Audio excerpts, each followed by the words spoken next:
بیخلیچه زاهد و ساکن جماعت دهات اوچقلچه ناحیه باباجان غفورов است. او در برابر معلمه موفق بودن در ساحه کشاورزی نیز پیشصف و نوآور است. زاهد و 8 سال پیش به پرورش قلفینه ذات البیای آمریکایی روی آورد. با اندیشه قهرمانی گزارش ما، کشاورزی ساحه مهم بوده نازکی های خود را دارد.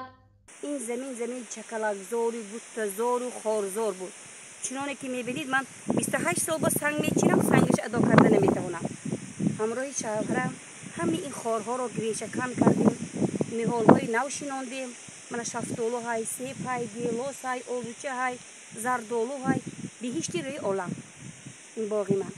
خدا را شکر میکنم که از سال 1995 باز من همراه من علمی زن کار میکنم. بیخلیچه گفت سال 2018 از کالیفرنیای ایالات متحده آمریکا نهال شاهدوت زمینی را دسترس کرده بود که آن زمان ارزش یک نهال $1 را تشکیل میداد.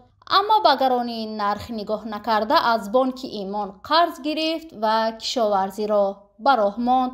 حالا این زن دهها زن خانشین را با مهنت کرایه جلب کرده به آنها جای کاری فراهم آورده است. قهرمان ما در یک قسم زمین نهال‌های میوه دهنده از جمله گیلاس، آلوچه، زردالو و سیب شنانیده مردم محلی را با میوه نسبتاً ارزان تأمین میکند.